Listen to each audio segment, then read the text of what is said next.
The air at the Vance Farm auction hung thick and heavy, a greasy mix of diesel exhaust, stale coffee, and desperation.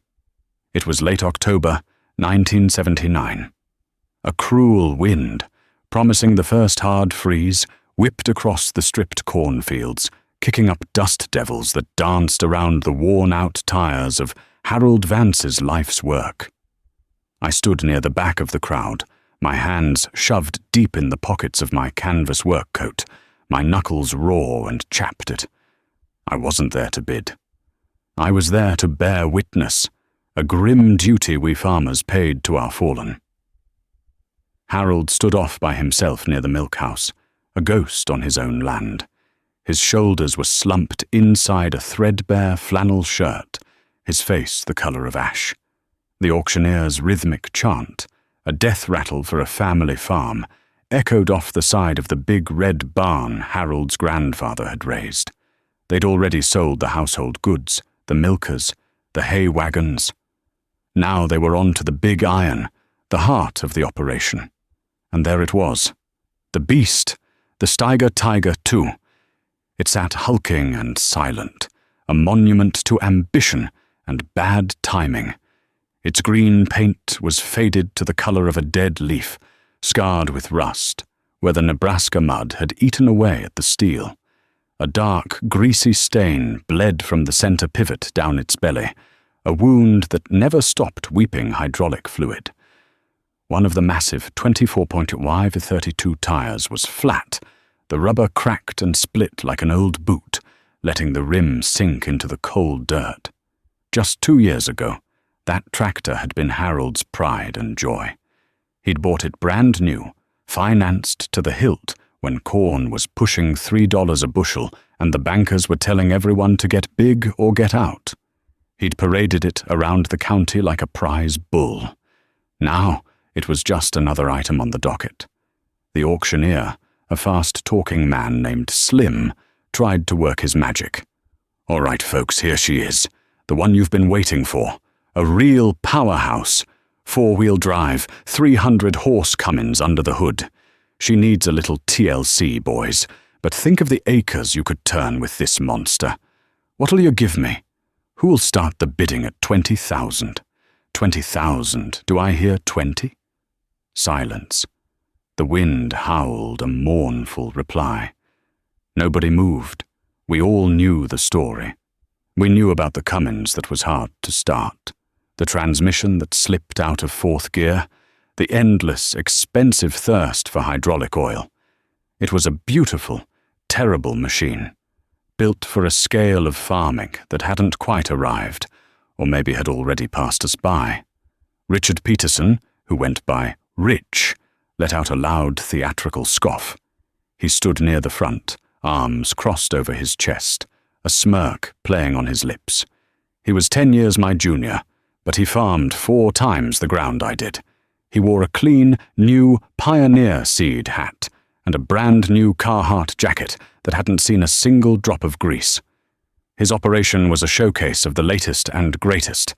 A brand-new John Deere 8640 articulated tractor, a 24-row planter, a shiny silver grain leg that towered over his bins, all of it bought with the bank's money.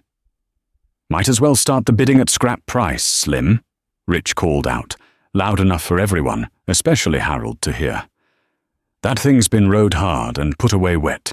You'd spend 10 grand just getting it field ready." A few of his cronies chuckled. Slim's face tightened.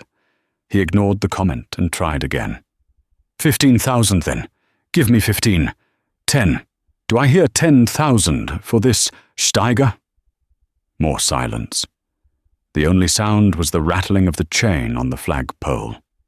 The tractor was a pariah. It represented the one thing we all feared. A debt so big it could pull your whole world down with it.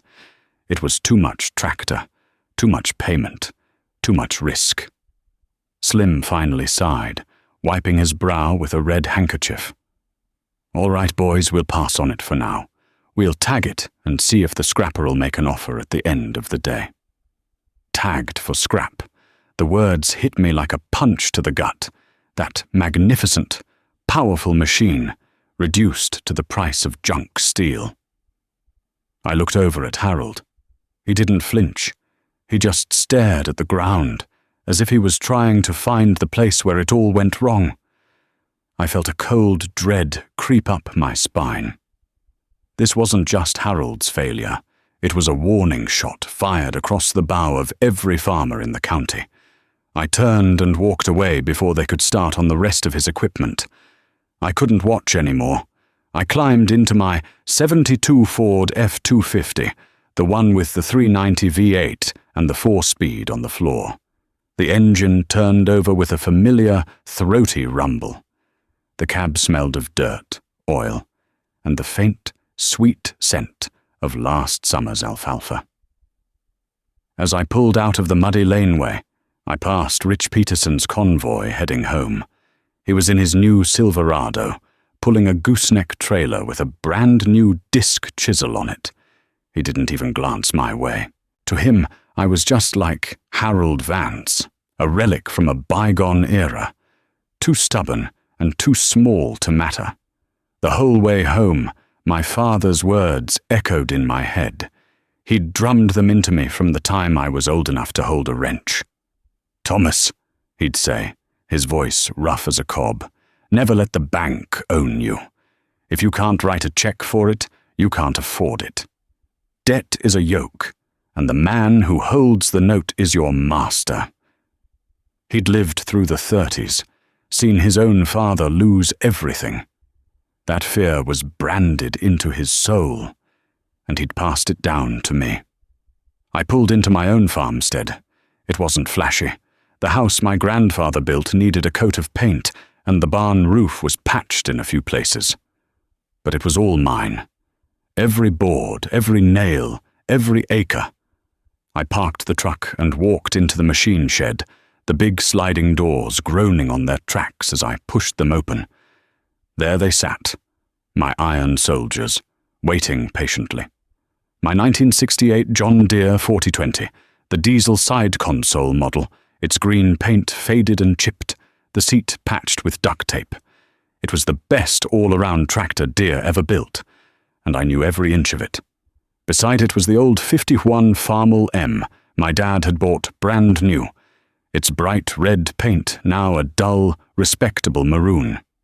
It was mostly used for raking hay and running the auger now, but it started every time. And then there was my biggest tractor, a 1974 International Harvester, 1066, the black stripe model. I'd bought it used, paid cash, after a couple of good years. It wasn't a four-wheel drive monster like Harold's Steiger, but with its turbocharged 414 diesel, it could pull a 5-bottom plow all day long and barely break a sweat. I walked over to the 4020 and ran my hand over the warm hood. The metal was still radiating a little heat from when I'd used it to haul a wagon of corn that morning. This tractor wasn't just a machine to me, it was a partner. It was security. It was freedom from the kind of worry that was eating Harold Vance alive. Looking at my fleet of paid-for iron, I felt a quiet sense of pride that was the polar opposite of the arrogance I'd seen in Rich Peterson. Before we get into how I managed to keep my head above water when the wolves came knocking and the financial storm of the 80s hit, I have to ask you folks something. What's the one piece of old iron, the one tractor or truck from your past that you'd never part with? The one that's more family than machine, the one that holds the memories of your father or your grandfather? Drop a comment below and tell me its story. I'd surely like to read it. The memory that always cemented my father's philosophy in my mind happened back in the spring of '73. It was a wet year, and we were already 2 weeks behind on getting the corn in the ground. Every clear day was a gift from God, and you didn't dare waste a minute of it. I was out in the back 80, the field farthest from the house, pulling the 6-row John Deere planter with the 40-20. The old girl was singing her song, that perfect 6-cylinder diesel hum, and the rich black Iowa soil was peeling away from the planter units like cake. Then it happened. A sudden high-pitched whine from underneath me, followed by a lurch. The steering wheel went stiff in my hands, and the planter arms, held up by the hydraulics, sagged and then dropped hard, digging the units deep into the dirt. I knew that sound. It was the death scream of a hydraulic pump. I shot the engine down, and the silence that followed was deafening. I sat there for a minute, the smell of hot hydraulic fluid thick in the air, and just stared at the half-planted field. A wave of pure, cold panic washed over me. This was the main horse in my stable. Without it, I was dead in the water. My first thought was to call the dealer, have them send a man out. But I knew what that meant. $100 service call just to show up, parts prices that would make a banker blush, and a bill that would likely run over $1,000. And they were swamped. It could be a week before they could even look at it. A week I didn't have. Rich Peterson was farming the land next to me that year. He was running a brand new International 1466, its duals leaving neat, precise tracks in the soil. He saw me stop and drove over to the fence line, shutting his tractor down. The sudden quiet from his roaring engine made my own silence feel even heavier. "Trouble, Tom," he yelled, a smug grin already forming. "Hydraulic pump, I think," I called back, trying to keep the frustration out of my voice. He shook his head, leaning on his fender. "That's what you get for running that old junk. You know, the bank is practically giving money away right now. You could get into a new tractor like this one, 140 horse, cab, air conditioning, the works. Payments would be less than what you're gonna spend fixing that museum piece every year." I just gritted my teeth. "I'll get her going," I said. He laughed. "Suit yourself.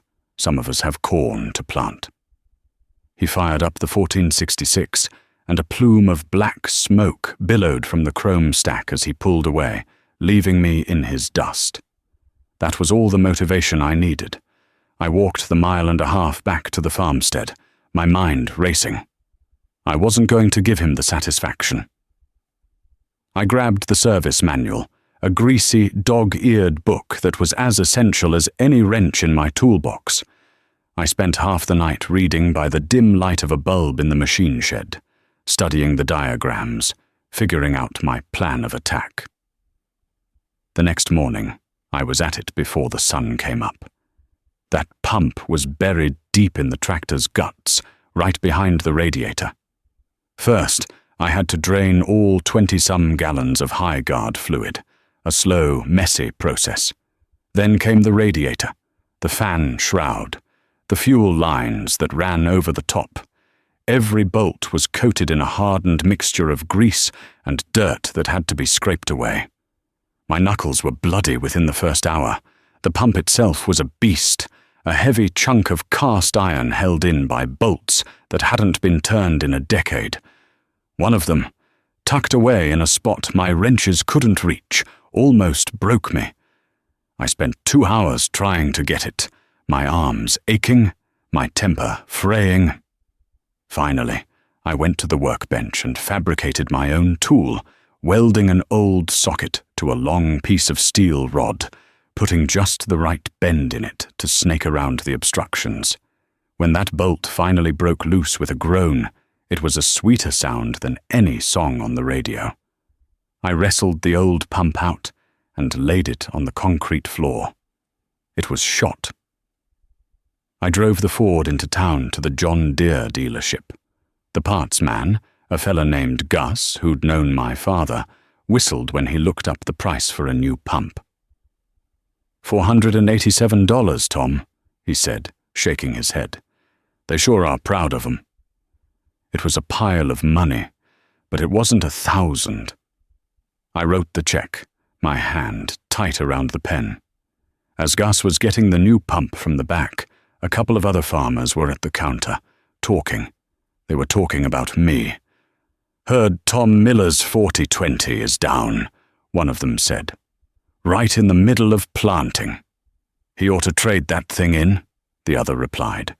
A man can't make a living with antiques. Rich Peterson's already got half his corn in. I pretended I didn't hear them, staring hard at a poster of a new 4440 on the wall. But their words stung. They saw me as a failure, a throwback. They didn't see the freedom in owning your equipment outright. They only saw the shiny new paint and the easy credit terms. It took me another full day to put it all back together. Every step was the reverse of the disassembly, cleaning every part, replacing every gasket, torquing every bolt to spec. Finally, the moment of truth came. I filled the system back up with fresh high guard, checked all the fittings one last time, and climbed into the seat. I turned the key. The engine cranked, coughed, and then roared to life. I let it warm up, my heart pounding in my chest. I gingerly touched the hydraulic lever for the three-point hitch. The big lift arms rose smoothly, powerfully, without a shudder or a whine. A grin spread across my face. I had done it. I had faced the beast and won. The total cost was just under $500 and 2.5 days of my own sweat and blood. It was a hell of a lot better than a 5-year note at the bank. I finished planting 3 days later than Rich Peterson. My rows might not have been as perfectly straight as his, laid out with a brand new marker system, but the seed was in the ground, and that fall, my corn yielded just as well as his did. The difference was, every dollar I made from that crop was mine. His went to the bank, to the implement dealer, to the fuel company. I had survived. More than that, I had proven to myself that my father's way was the right way, at least for me. The years that followed that hydraulic pump incident were strange ones. The mid to late 70s were a boom time for American agriculture. The Russians were buying our grain, prices were strong, and land values were going through the roof. An acre of ground that sold for $700 in 1972 was suddenly worth $2,000, then $3,000. The government, under Secretary of Agriculture Earl Butts, was telling us to plant fence row to fence row, to get big, to feed the world, and the banks were more than happy to fuel the fire, offering loans with what seemed like ridiculously low interest rates. It felt like the good times would never end. Rich Peterson became the local poster child for this new era of aggressive expansion. He used his initial profits and the rising value of his land as collateral to borrow more and more money. He bought the 80 acres to the north of me, paying a price that made my jaw drop. Then he bought the quarter section west of that. He traded in his 1466 and bought a brand new, top-of-the-line Steiger Cougar III, a beautiful, powerful machine that made his old one look like a toy. He bought a Gleaner N6 combine with a corn head that could swallow 8 rows at a time.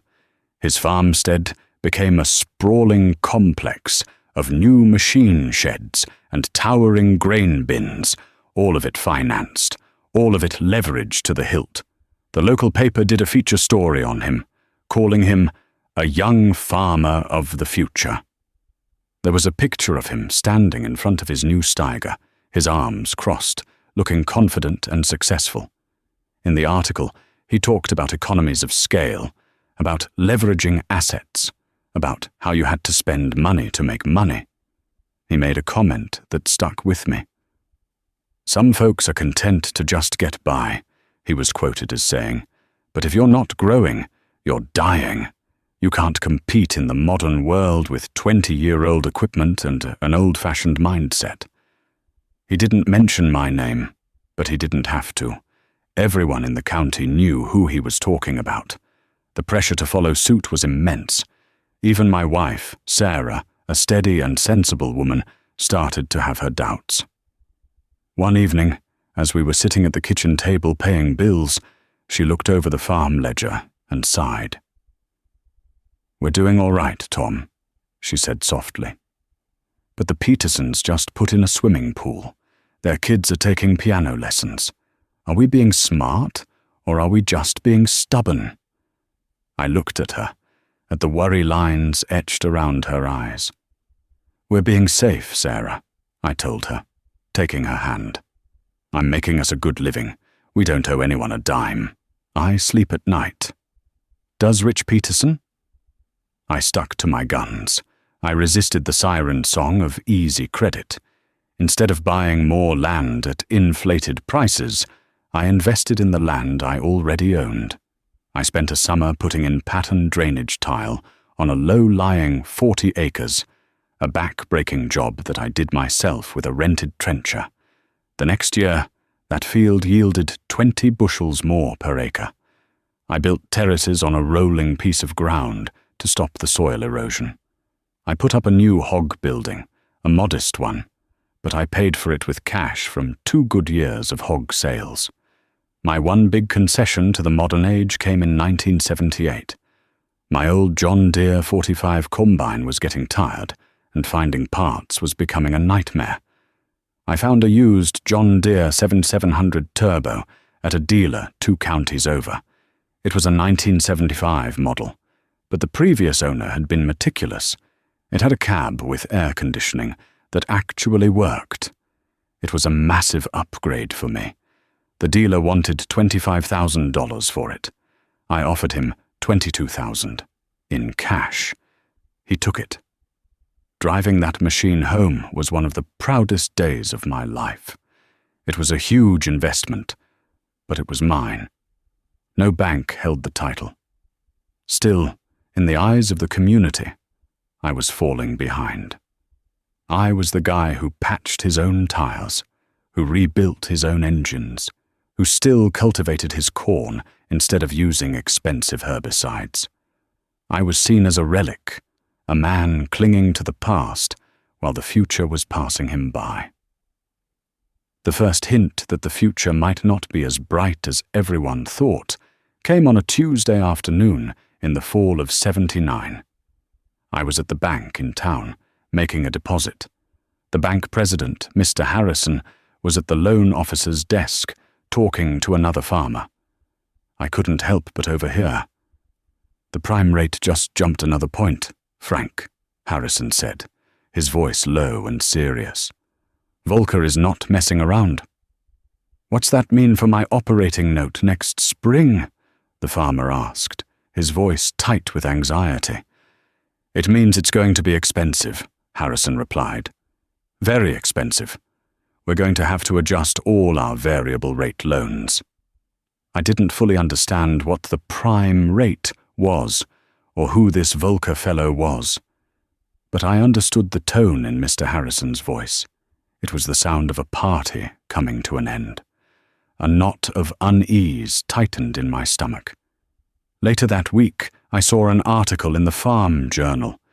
It was about the new Federal Reserve Chairman, Paul Volcker, and his plan to whip inflation by raising interest rates to unprecedented levels. The article was full of economic jargon I didn't understand, but the message was clear. The era of cheap, easy money was over. That evening, after chores were done, I stood on the back porch, watching the sun set over my fields. The corn was harvested, the stalks chopped, the ground chiseled and ready for winter. It was a peaceful, satisfying sight. A storm was building in the west, the clouds a deep, bruised purple. Far off, on the horizon, I could see the stadium lights of Rich Peterson's new Steiger. He was working late, ploughing under the land he'd just bought, trying to get ahead of the weather. The distant rumble of that big Cummins engine drifted across the fields on the cool night air. A year ago, that sound had represented progress, power, the future. But now, listening to it, all I could hear was the ticking of a clock. The spring of 1980 arrived late and mean. A cold, wet April kept us out of the fields, and when the weather finally broke in May, it was like a switch had been flipped. The sky turned a hard, cloudless blue, and the sun beat down with a July intensity. The rain simply stopped. Day after day, a hot, dry wind blew out of the southwest, sucking the moisture right out of the topsoil. We planted in dust, praying for a shower that never came. By June, the young corn, which should have been knee-high and a deep, glossy green, was stunted and pale, its leaves starting to curl inward during the heat of the day, a desperate attempt to conserve what little water it had. The drought was a great equalizer. It didn't matter if your planter was a 6-row or a 24-row. The seed was still going into dry dirt. But the drought hit the leveraged farmers the hardest. They had massive payments to make, payments that were calculated on the expectation of 200-bushel corn, not the 50-bushel crop we were now staring at. The mood at the co-op coffee shop turned grim. The talk of expansion and new equipment vanished, replaced by hushed conversations about the prime rate, which was climbing like a fever chart, pushing past 15, then 16%. I watched Rich Peterson from a distance. He was farming with a frantic energy, as if he could force a crop out of the ground through sheer willpower. He was the first to install a massive center pivot irrigation system on the flat quarter section he'd bought west of me. It was a magnificent, terrifying thing. A half-mile-long metal serpent crawling across the land, sucking water from a deep well and spraying it into the thirsty air. It cost a fortune to buy and a fortune to run, the big diesel generator at its center, roaring day and night. It kept his corn green, an oasis in a desert of brown. But I did the math in my head. The cost of the fuel, the cost of the system, the interest on the loan he'd taken out to buy it. He'd need a record crop at a record price just to break even. The real trouble for him started in early July. I was cultivating my soybeans with the old Farmall M, moving slow, trying not to throw what little precious soil moisture we had into the air. I saw a cloud of dust on the road and watched as the John Deere dealer's service truck, a big white 1-ton with a crane on the back, turned into Rich's lane. It didn't leave until after dark. The next day, I saw his Steiger Cougar 3 sitting silent by the side of the field, its massive hood tilted open like a gaping mouth. The rumor mill at the co-op had the full story by the end of the week. The power shift transmission had gone out. A catastrophic failure. The dealer had to split the tractor in two right there in the field. The parts alone were $12,000, and they had to be special ordered from the factory in Fargo. With labor, the bill was going to be closer to $15,000, and the tractor would be down for at least 2 weeks, right when he needed it to side-dress nitrogen on his irrigated corn. 2 weeks turned into 3. I'd drive by and see that green monster sitting there, dissected and helpless. In the meantime, Rich was trying to do the work with his older, smaller tractor, running it around the clock. He looked ragged, his face drawn and pale under his tan. The cocksure swagger was gone, replaced by a desperate, haunted look. My own summer was a struggle, but a different kind. It was a battle against the weather, not the bank. One blistering afternoon, my 1066 started running hot while I was chopping hay. I shut it down immediately. The radiator was plugged solid with chaff. I spent 2 hours with an air hose and a water nozzle, carefully cleaning it out, fin by fin. It was hot, dirty work, but it cost me nothing but sweat. A week later, the air conditioning on my 7700 combine went out. I spent a Saturday in the shed with the service manual, tracing the lines, and found a simple leak in an O-ring on the compressor. A $2 part and a can of Freon, and I had cold air again. These were manageable problems, molehills I could level myself. Rich was facing a mountain, and he was trying to climb it with a checkbook that was getting thinner by the day. The final blow for his Steiger came when the dealer finally got it put back together. The bill I heard was $17,300 and change. Rich had to go to the bank for another loan just to pay the repair bill, and this loan was at 18% interest. He got the tractor back in the field, but he'd lost a critical window of time. His irrigated corn, starved for nitrogen at the wrong moment, never fully recovered. That fall, the harvest told the tale. My corn on my non-irrigated ground was terrible. It made 60 bushels to the acre. But my costs were low. I hadn't spent a dime I didn't have. Rich's irrigated corn made 140 bushels, more than double mine. But after he paid for the water, the fuel, the fertilizer, the $17,000 repair bill, and the staggering interest on his loans, he was deep in the red. I saw the first cracks appear in his empire. He sold off a new pickup truck. He let his one hired man go. The lights on his farm, which used to burn late into the night, now went out shortly after dusk. The roar of progress had been replaced by a worried silence. The winter of 1981 was when the ground fell out from under us. It wasn't just the drought or the bad harvest. It was the whole economic system turning on us. The prime interest rate, which had seemed so shocking at 18%, surged to an unthinkable 21.5%. At the same time, a grain embargo against the Soviet Union collapsed our export market. Corn prices, which had been holding around $3, plummeted to under $2. Land values, which had been the foundation of all that borrowing, suddenly crashed. Ground that had been worth $3,000 an acre was now struggling to fetch $1,000. It was a perfect storm. Farmers who had borrowed against their inflated land equity were suddenly upside down. The banks, which had been so eager to lend money just a few years before, now started to panic. They called the loans.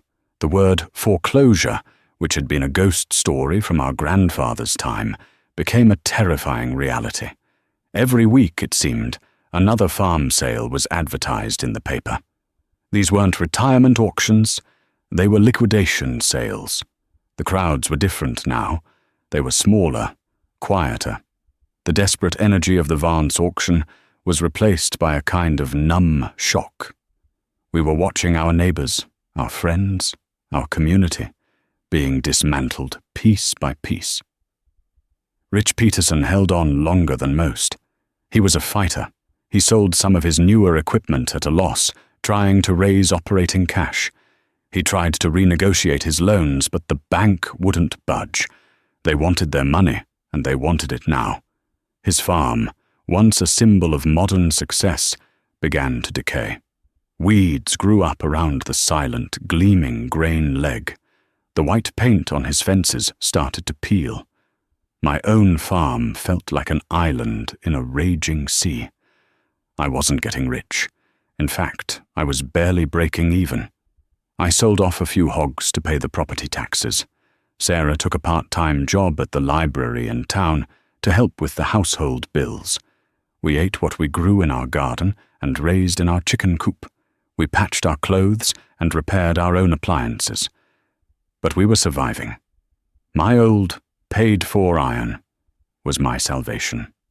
The John Deere 4020, the IH 1066, they didn't know the interest rate was 20%. They just knew how to start in the morning and pull a plow. They asked for nothing but fuel, oil, and my own 2 hands to keep them running, while Rich's big, complex machines were a liability, a constant drain of cash he didn't have. My simple ones were assets. When the alternator went out on the 4020, I drove to the local auto parts store, bought a standard Delco Remy alternator for $40, and had it installed in an hour. When a fuel injector line on the 1066 rusted through, I bought a new one from a tractor salvage yard for $10 and bent it to fit myself. I was living my father's philosophy, not because it was quaint or old-fashioned, but because it was the only thing that worked in a world that had gone insane. The end for Rich came in the spring of 1983. The notice for his auction was a full-page ad in the county paper. It listed everything: the land, the house, the barns, the towering grain bins, and all the equipment, the Steiger Cougar 3, the Gleaner N6 combine, the 24-row planter, an entire lifetime of ambition, all laid out in cold black type. The day of the sale was grey and cold, a mirror of that day at Harold Vance's auction years before. But this felt different. It was bigger, more tragic. Harold had been a small farmer who reached too far. Rich had been the king of the hill, the man everyone else was trying to be. His fall felt like the fall of an entire generation's dreams. I went, just as I had gone to Harold's. I stood at the back, my hands in my pockets. Rich was there, standing with his wife and 2 young children near the house. He looked like a stranger.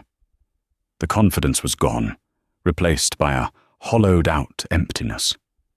He was 10 years younger than me, but on that day he looked 20 years older. The auctioneer started, his voice lacking the usual energy. He knew this wasn't a celebration. It was a funeral. They sold the tools first, then the smaller equipment. The prices were heartbreakingly low. The market was flooded with used farm machinery from 100 other sales just like this one. Then they came to the Steiger. It looked magnificent and sad, sitting there clean and polished. Rich had taken good care of it, right to the end. The auctioneer began his chant, starting the bidding at $50,000. The crowd was silent. He dropped it to 40, then 30. A banker in a suit, holding a clipboard, made a bid for $25,000. He was bidding for the bank, establishing a floor price to protect their interest. Another farmer, a big operator from the next county, bid 26. The banker bid 27. And there it stalled. This incredible machine, which had cost Rich over $100,000 just a few years ago, was going to sell for less than 1/3 of its price. It was a bloodbath. The banker won it at $27,500. It wasn't a sale. It was a repossession. As the auctioneer slammed his gavel down, I saw Rich flinch. It was the final, killing blow. He turned and walked his family toward the house, his shoulders slumped in defeat. He had lost everything. The auction continued, a slow, painful dismemberment of a life's work. When they got to the 80 acres that bordered my farm, a piece of ground I knew as well as my own, I felt a knot in my stomach. It was good, flat, black dirt. The banker started the bidding at $800 an acre, a fraction of what Rich had paid for it. No one said a word. The land market was dead. No one had cash, and no one could get a loan. I thought about my father. I thought about my own hard and fast rule. Never borrow. But this was different. I had money in the bank, saved from a few good years before the crash. Not a lot, but enough. I had watched this piece of ground my whole life. It felt like it belonged with my farm. Taking a deep breath, I raised my hand. 800, I said, my voice sounding louder than I intended. The auctioneer's head snapped in my direction. I have $800 an acre from Tom Miller. Do I hear 9? Silence. The banker looked at me, then at his clipboard. He shook his head. He had a number he needed to hit, and this was it. Sold, the auctioneer cried, pointing his gavel at me. To Tom Miller, for $800 an acre. A murmur went through the crowd. I hadn't bought a piece of land in 20 years. I walked toward the clerk's trailer to sign the papers, feeling a strange mix of triumph and sorrow. I had just bought my neighbor's dream for pennies on the dollar. It didn't feel like a victory. As I was leaving, I saw Rich standing by his pickup truck, which was also slated to be sold. He was just staring out across the fields, his fields for the last time.